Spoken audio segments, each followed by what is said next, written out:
Hello and welcome to the Lala Show. This is episode 4 of our weekly podcast about Chinese entertainment. I wanted to start off this week by kind of circling back to what we talked about last week about my nanshen, Wei Chen. I was on the internet and recently, this is sort of unrelated to Chinese entertainment, but I've been following Kinjas, and Kinjas are an Asian American dance group. Yeah, you follow them? Wow. Well, I know them. Yeah, of course. They were on America's Best Dance Crew. Yeah, so they're on NBC's World of Dance right now.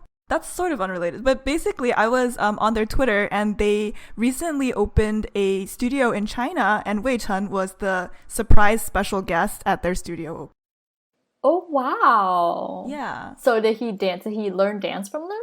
I don't know. Oh, he was just there. Well, he was the special guest. I don't know. He does dancing, I guess. I mean, yes, he does dance. I'm sure he does, Yeah. Oh, wow. Interesting. Yeah. Okay. Well, speaking of Wei Chen, if you guys haven't heard or haven't seen the Asia Music Awards or Asian Music Gala, 亚洲金曲盛典, right? 大赏盛典, something like that, was aired this week. And he actually won 内地最受欢迎男歌手. Yay for my nanshen. Yeah, I mean, to be honest, there wasn't a lot of people there to choose from. You know, if you haven't noticed, the contestant list or area was not really full of people. Yeah, that was really weird.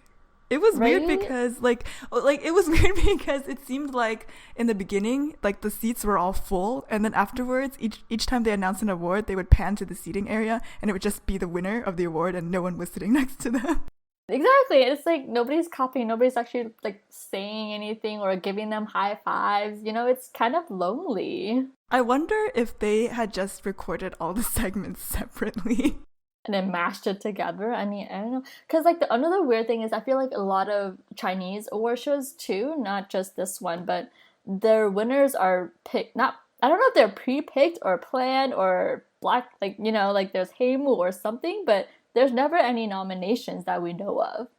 Well, I mean, technically, that happens in all award shows. Like, you already know who the winner is before the show. No, but there are nominations. At least other people are being recognized for their work. Versus here, it's like the winner is this person, and nobody else gets like not awarded, but nobody gets like noticed for their work. You know, at least in like American award shows, it's like, okay, for this category, you have all these people who did all these great things, but this person isn't a winner. But here, it's like literally, you're the winner, congratulations, and then nobody's clapping for you. I didn't know that was an anomaly because I don't usually watch that many award shows, and so it's an anomaly. Even in Korean award shows, they have nominations. Yeah. No, I mean, like, is it an anomaly in terms of Chinese award shows? Like, in other Chinese award shows, do they have nominations? Yeah, I've seen them. So I don't know, maybe it's just because this one was not as big.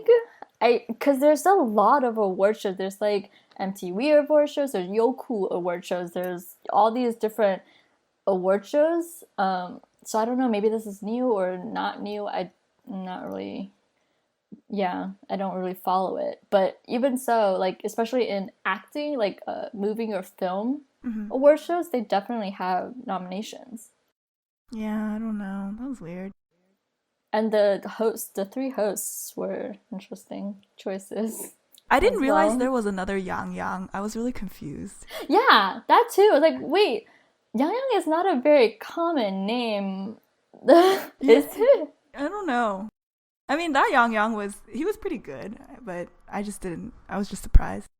Him was okay, and then Huang Zijiao, I mean, I get it, he's like a host in his right. And then Jackson, I don't know. Jackson was the one that was just like, okay, you getting views. You got 7 views. Yeah, his Mandarin is not that strong. No. He kept reading from his little handbook or his notes and didn't have any like kind of spontaneous things to say. Like if it was your native language, you would have, you know, just random things to insert here and there, but he kind of just followed the scripts, you know. Yeah. So it wasn't really surprising.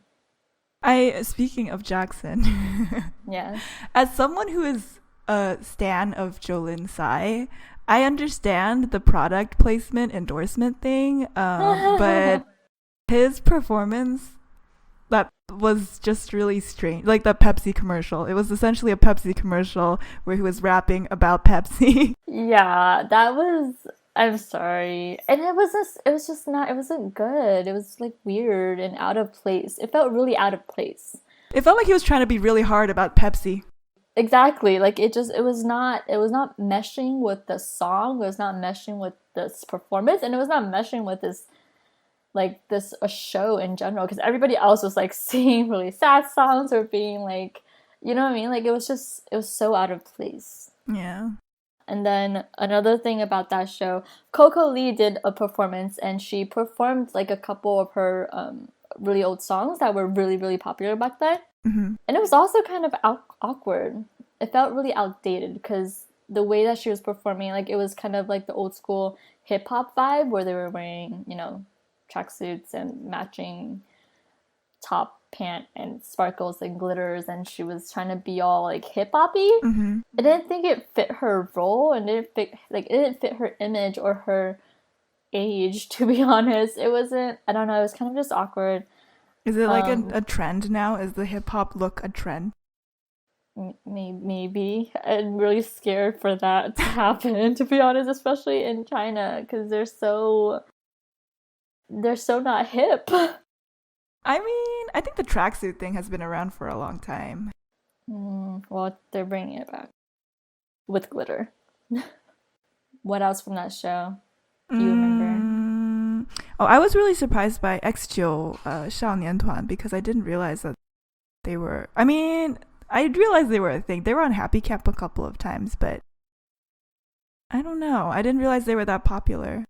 Yeah, them, and I didn't realize that SNH84 was so popular. 48, sorry, was so popular either. I didn't realize half the people who got awards on that show were so popular. Yeah. So that's another thing. 90% of those people I have never seen in my life, never heard of. Yeah. And I just feel like they won because they had no other competition.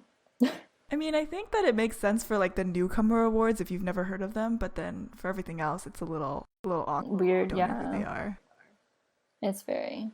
But Zhou Weishun won an award. I'm probably saying his name wrong. The actor from Addicted, the web series. But I don't know him.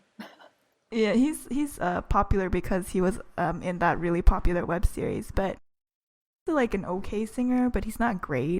What I think is interesting about him is that he's so popular even overseas, because I feel like most Chinese artists don't get that popular. Like they don't have much traction overseas, but he was like the first mainland Chinese artist to do a concert in South Korea, and he has fans there. I saw fan cams. It was interesting. Yeah.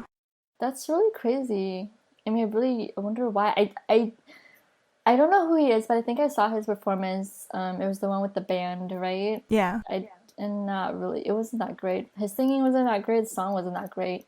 Yeah. So I don't really know what his appeal is. Kind of confused. I think it's mostly because of that drama and because he's cute. You know, doesn't hurt. I've seen cuter. I don't think he's either of our types, but I can see where he would appeal to people. I feel like this show in particular is just trying really hard to be young and fresh and like staying relevant. But there's no actual substance or big content in this. It's just about staying hip. It kind of made me feel old. It kind of made me feel like I'm just not. I think so. Maybe it's just this show was just dedicated to people like really, really young who follow these artists, and but there's no actual substance. I feel like nobody was really. I mean, there's no quality to it. First and foremost, the seating, like nobody was there. Nobody was like paying attention, and then. I don't know, and then the whole not getting nominations thing, I just feel like they were naming people just for the sake of it. So, obviously it was just a concert for their fans. Mm-hmm. If you saw like this off stage, it was just fans. Yeah, I was surprised that every single person who won an award was performing, because that's usually not the case. Like, you usually get like 1 or 2 performances in between like maybe 5 awards. But then it was like every person who won an award did a performance afterwards. Yeah, that's why I feel like this was just basically a concert. I know the word means like absolutely nothing in the music world, to be honest. I don't think so anyway. Cause I hadn't heard of it before. I hadn't heard of this award show before. Yeah, I think it might just be like a concert. You know? One thing that really, really disappointed me was, so the Yazhou performance, the very last performance, the performance that everybody's supposed to be like wow over because it's Yazhou, you know? Yazhou means like, you know, the Big Bang. But it was, I'm gonna say his name wrong. Xue Ziqian. Is that how you say his name? Okay. Him. Don't ask me. You know I don't know anything. His name is very complicated. I'm sorry. And Tian Fuzhen, Hebe, singing together Yan Yuan and Xiao Xingyun, which are 2 of the most popular songs like this year and last year, right? And I was really, really looking forward to it because I saw it on Weibo. I went through it and I was like, oh my god, they're singing these 2 songs together. Because Hebe did Yan Yuan, a cover of Yan Yuan on another show, Mengshang singing or something. And it was like one of my favorite covers. And then, can't say his name. And then they sang Xiao Xingyun together, which is that really popular song from that movie. So it was like 2 of the really great songs and then them singing together. But they were so awkward on stage. Interesting. They had 0 chemistry. Oh no. Like, okay, Cui Ziqian he was trying really hard to perform because Yan Yuan is kind of like the song where he's talking about like, why are you acting like you love me, just like let me go kind of type of song. So he's kind of like acting in that way, like kind of like a weird like artsy fartsy. And then Hebe was at first she was trying to be very composed and sing it really in depth and serious, you know. And then she saw him and then she was like trying to do the same thing where they like make awkward interpretive dancing movements. Oh my god. And then it was like, she's like, it's not gonna work, so I'm gonna stop. And then she just starts doing it again. And then every time she like try to look at him, you know how when 2 people sing together, they have to meet their eyes at one point, right? And like sing to each other. It didn't happen. Oh no. It was every time she looked over at him, he wasn't looking. And then she did it a couple times where she's like side-eyeing, and then he's just like in his zone. Side-eyeing. And then it was just so awkward. And the performance was not great. Because I've seen Hebe sing. I've seen her perform especially on Mongshan sing. It's amazing. Like, she has a great voice. She has her very own unique, like, voice and performance style, and none of that was executed in this performance. It was really bad. I mean, I feel like because I didn't watch this part, but then even hearing you say those 2 songs, like even without like knowing what the performance looked like, it sounds like a weird mismatch because those are 2 very different songs, like emotionally. Yeah, but I mean, they broke it up. Obviously, they did it first, Yan Yuan, and then they got up on this like thing where they got raised up, you know, like one of those stage things. Yeah. And then they sang Xiao Xingyun. And then I don't know, Cui Ziqian, murder his name. You should just do what I do and just go with their English name, Joker Shui. I don't know his English name. His English name is Joker Shui. It used to be Jackie, which I think is it really? So you know him? I do. Because I feel like Jackie was a much more normal name, and then now his name is Joker, which is an awkward name. And he's living it. He's living his name. He's very Jokerish. Okay, so Joker. Yeah, his live performance wasn't great either. I feel like maybe it's that stage, maybe it's the microphone, maybe it's the sound of that stage. It's making everybody sound really bad live. Maybe, because now I'm just questioning my whole hearing ability because he does not sound like the way she sounded on that stage. It was very shocking to me. Yeah. And then, like, okay, so after I saw the performance, I was like, this is weird. And I look at the comments and everyone's like, oh my god, I love this. This is my life my dream come true. Like, really? they sing together these two songs. And I'm like, I get that these two songs and them two singing together would be a really great performance, but that wasn't it. Yeah. You know, I felt like it could have been so much better. Like, they need to redo this, rethink this, and be put up into like a bigger stage and a bigger audience, and then really live up to that name. I mean, I think it also sounds like maybe they didn't rehearse. Maybe. I really think so too. Like, maybe they just did, like, their non-chemistry was just because that was the first time they saw each other that night. Because then I feel like when you, like, those things where when you're looking at the person you're singing with, you have to kind of know when that happens. Yeah, and it's just like, oh wow, it was because they were both in their own worlds. Like, Hebe was in her own like Xianyu world, where she was standing there being really beautiful and singing really beautifully, and then Joker was just being in his Joker world, like he was, you know, performing his Yan song. Both of which were two different complete performances, and they're just like mashed together. Yeah, that doesn't sound well. It's such a disappointment. I was like, I have such love for these two songs and these two artists that this was such a disappointment. I was like, no. Yeah. This award show has got to go. Yeah. Well, speaking of disappointments. No. What? Well, I wanted to talk about China's Got Hip Hop. I mean, it's not super disappointing. I think some of the judging choices were disappointing, but I'm not gonna get too far into them. What are things that I wanted to mention? I was sad that Sun Bai got eliminated, but then afterwards he was revived. And then I was surprised by MC Hotdog because as you'll recall from our earlier conversations, I was never really impressed by MC Hotdog because I feel like all the songs that I've ever heard of him, like, or from him, are like he's kind of joking, I guess. Like, it's not serious rap. It's kind of funny rap, which, you know, has its place, but I didn't think it really qualified him to be a judge. But then after his performance this week, I was like, oh wow, that was actually really good and like meaningful. And so, yeah, I've changed my mind about MC Hotdog. Oh, okay, cool. Maybe you should link that to me. Maybe I can change my mind too. Yeah, it was pretty good. It was like an old song from like, I want to say like maybe the late 90s, early 2000s. But it's like a classic, I guess, that I had never heard because, you know, I wasn't that into Chinese music back then. Right. Yeah, and then I have two related things to that. The first, and obviously they're about MC Jin because I really watched that show for MC Jin. But first, I saw that Tian Tian Shang Shang had re-uploaded a cut of when he was on the show in maybe like 2014. And they re-uploaded it this week, and everyone thought it was a new episode, but it was actually. I thought it was. Yeah, because I saw it upload, and then they put the screenshot of his face, and I was like, oh, he went on Tian Tian Shang Shang, and then you told me that it was a recap. I was like, what?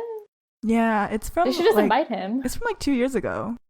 Yeah, I mean, they could totally just invite him again. Yeah, but I think it's telling that, like, you know, that show is really popular, and he in particular is attracting a lot of attention. Yeah, and related to that is that at the end of episode 3, he like they ended on a cliffhanger that basically made it look like he was eliminated, which, I mean, I like after I watched it, I didn't think he would have been because otherwise they wouldn't have edited it that way, and it's also just not a great decision marketing wise to eliminate him when he's attracting that much. Right. Like he's attracting a lot of views, but right. Yeah, but like the commentary before he was eliminated was like MC Hotdog was saying like, oh, I think that there's too much English for like Rap of China, which is valid criticism, but I think that people were upset because they hadn't made an issue of it before then, and they were making an issue of it at that point. They did, though. They eliminated that one guy for not doing so. I think he's trying to pull it back because he did. That was one of the main reasons why he eliminated the people before instead of MC Jin, and now that I feel like it's valid. I feel like it's valid in some ways, but I also think that because if we're talking about rapping in dialects, he technically does rap in a dialect. It's just that it's less acceptable, I guess, or less palatable to a Chinese audience than, say, like Sichuan dialect or whatever. But I mean, aside from all of that, the reason I bring it up is because his fans got real pissed and started trolling people. Well, I mean, not trolling people, but so Pan Weibo released a new MV last week called Coming Home. And as a casual Pan Weibo fan, I will say that it is not his best work. I don't particularly like it. I didn't think it was, I don't think it's very good. But all of the comments are people saying, oh, I feel like the song has too much English in it. Oh my god, these fans. See, these fans are funny. People who take things too seriously are annoying. But these fans are funny. But it's I thought it was funny. I don't think it was like mean or angry. No, but if they're gonna be mean and angry, that's just stupid. But funny fans are funny. I thought that was funny. And then I think that's all I had to say about China's Got Hip Hop this week. But speaking of Will Pan, I'm still watching 我们上爱吧, and I saw that. I'm not caught up. I'm not caught up on the most recent episode, although I know that Wu Xin is supposed to visit him at 中国有嘻哈, so I'm looking forward to seeing that because Wu Xin is super tone deaf, and so I don't. Well, I mean, technically you don't need tone for hip hop, but she's not super rhythmic. Yeah, I'm pretty sure she tries to surprise him by pretending to be a contestant or something. So I doubt that. How I would love to see it, but it's like she opens her mouth and it's like Wu Xin. Yeah, but I don't know. I'm excited to watch it. I think it's gonna be cute. I still think they're really cute together.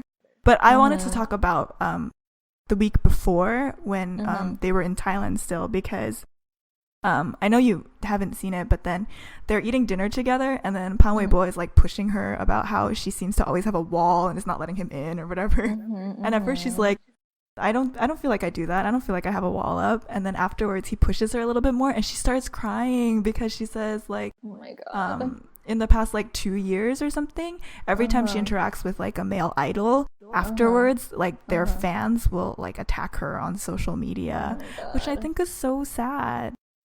It is very sad.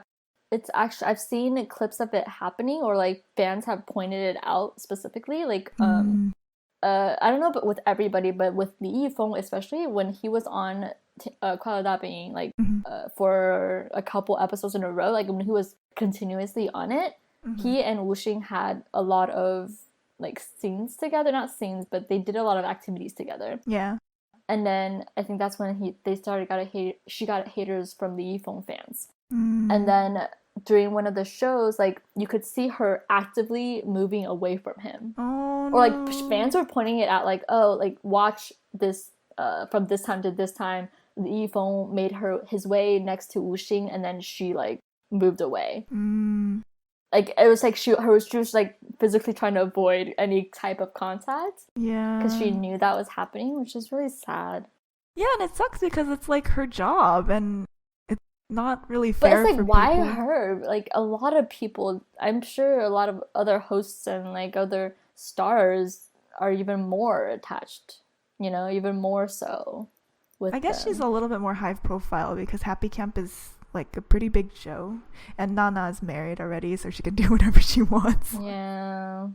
But yeah, it's it really sucks. Yeah, it does. But I mean, that kind of, I feel like these two couples, Pan Weibo and Wu Xing, and then Wang Og and Ming Dao, they're kind of similar now, where the girls are all defensive and the guys are trying to melt their hearts by poking incessantly. Real life advice for anyone listening out there: this is not actually a good strategy for a romantic relationship. It's not a good foundation. Yeah, seriously, at a point, both of the girls cry. They both cry because these guys are emotionally, not attacking, but emotionally drilling them. Yeah, and realistically, they don't know each other that well. No, that's why it's that's kind of creepy that they don't know each other that well, and it's and then it's on TV and on screen that they have to do this. Yeah, it's kind of weird. And even if you do know someone really well, you shouldn't push them so much on things that obviously make them uncomfortable. And on screen? Yeah, I feel that's not respectful to them. I mean, I understand from a viewing perspective why that makes things interesting, because obviously we pay attention when people cry, but I just don't think that it's good practice in real life. Yeah. Yeah, definitely. Yeah. Okay. Well, going into lovey-dovey's, a new drama came out called 最玲珑. It features Chen Weiting, which I know you're not a very big fan of, and Liu Shishi.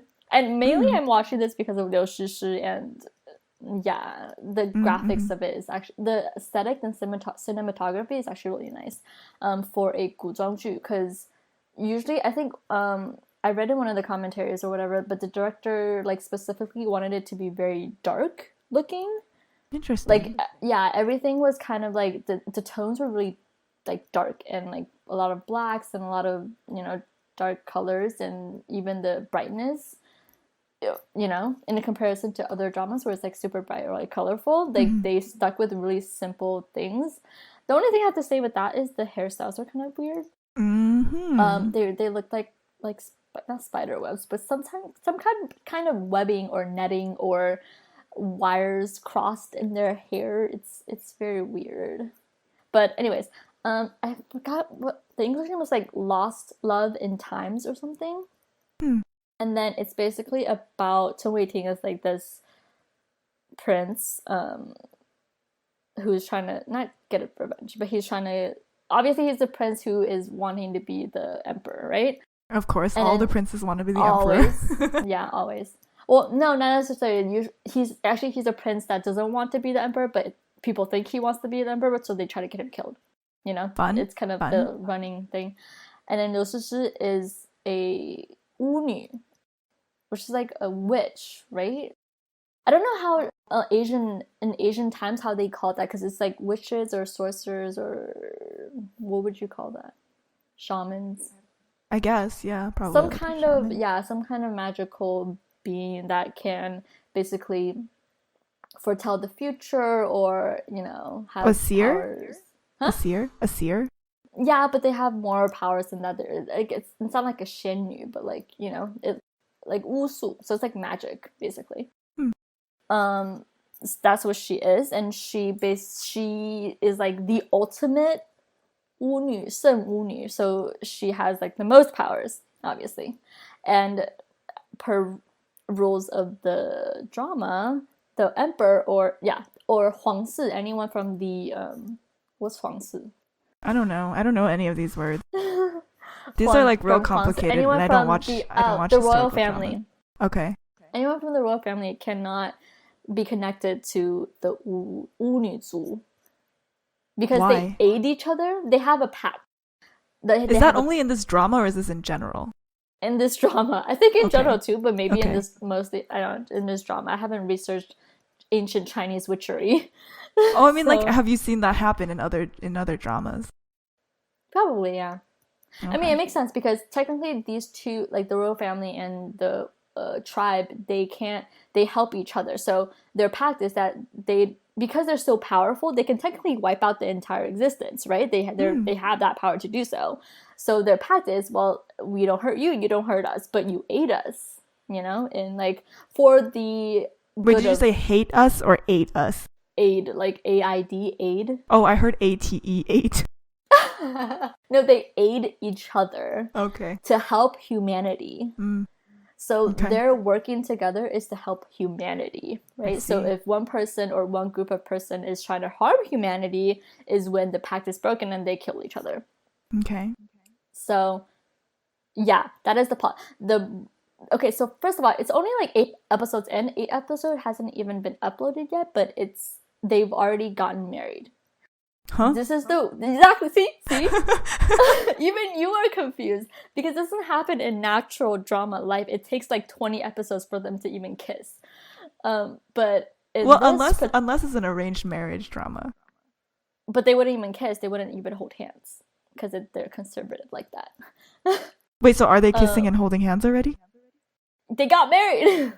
Okay, but I'm just saying, like, it could be like one of those weird arranged marriage ones where it's like, you get married because of a contract between your fathers. No. That's how Gung happened. No. So they got married within like the 3rd episode, and the like everybody's complaint was like, I don't understand, where is this coming from?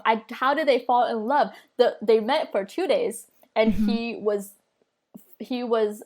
asleep for half of those days. Oh my god. Because he was hurt. He was injured. She saved him. He was injured, and he was in a coma for about a day and a half. And then they met the next day, and then they also battled some other people. Within that time, they fell in love. You know what this sounds like? There was no romantic buildup, huh?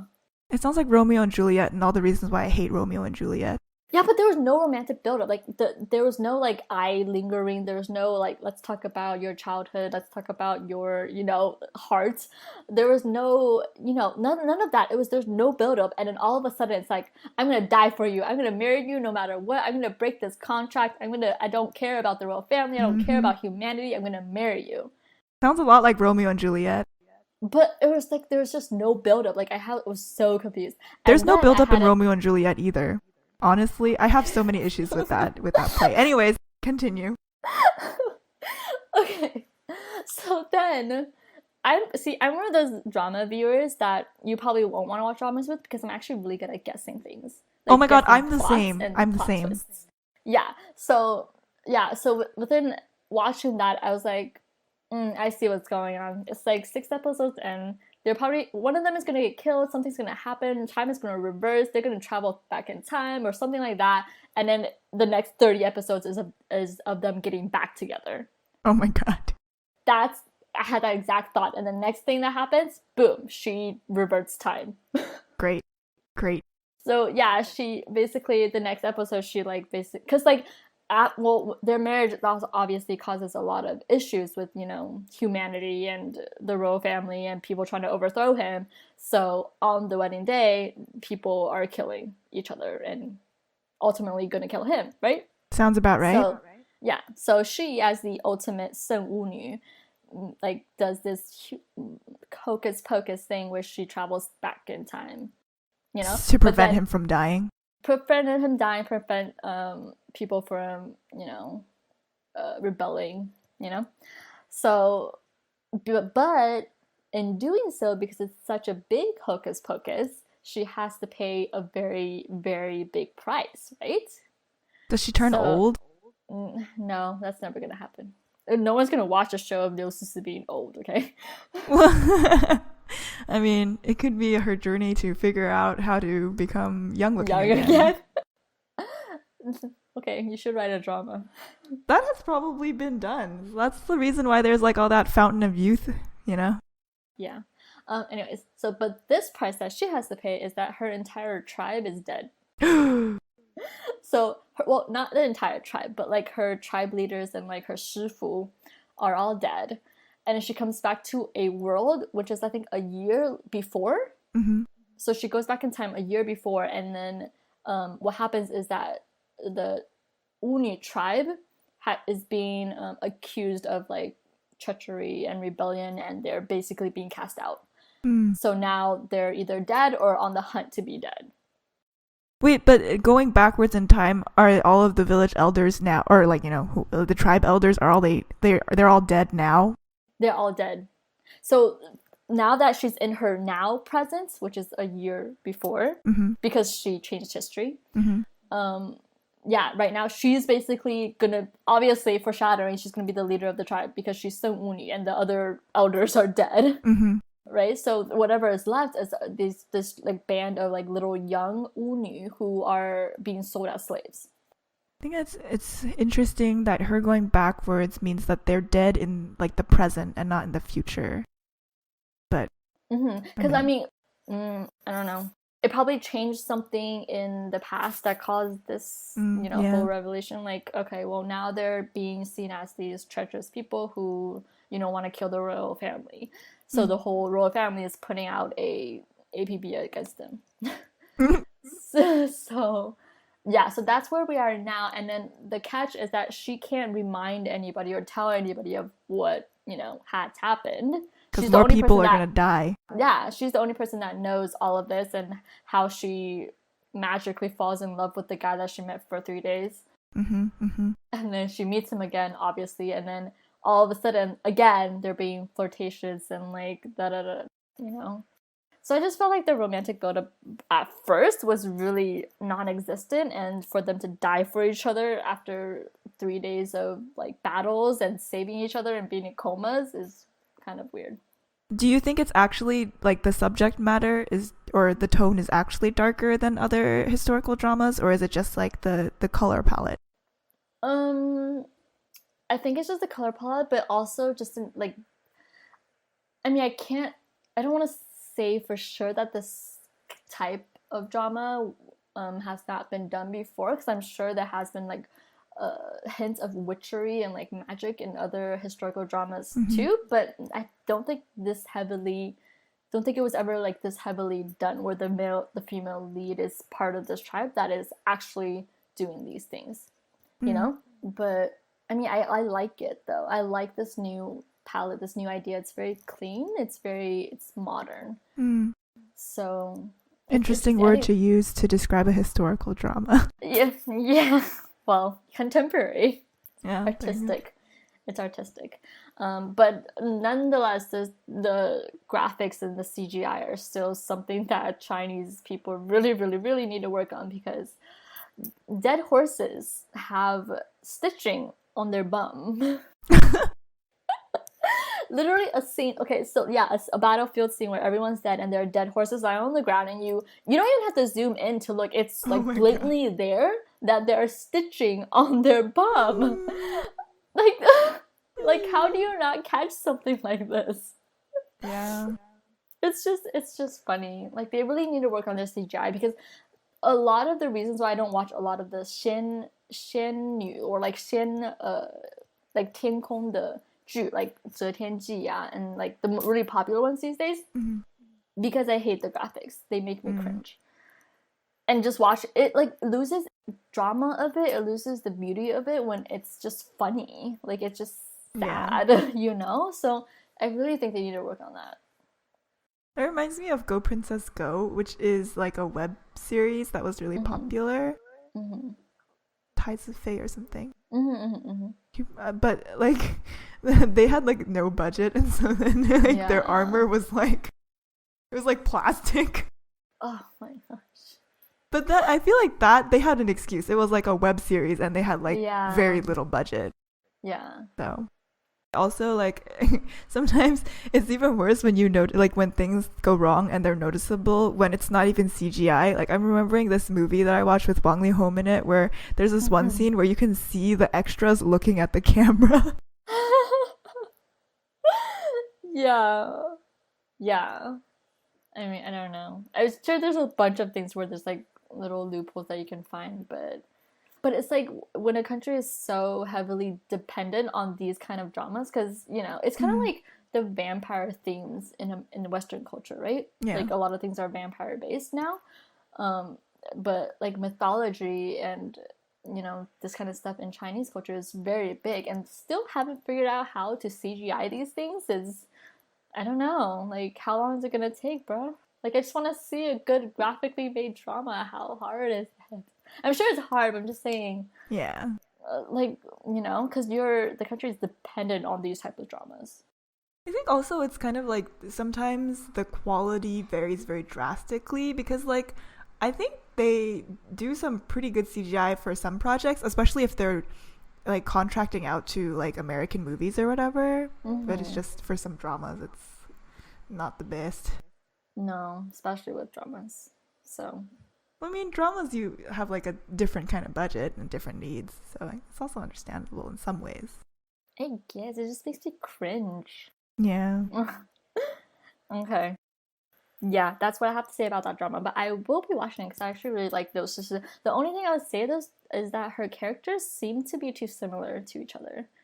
From her characters? All of her other characters before, like all of her other dramas that she's acted in, they kind of have a similar pattern where like she's like kind of playful, like this playful little girl, but she's also like very like wenrou and smart and beautiful and like you know a nice girl, but she's like has these playful aspects.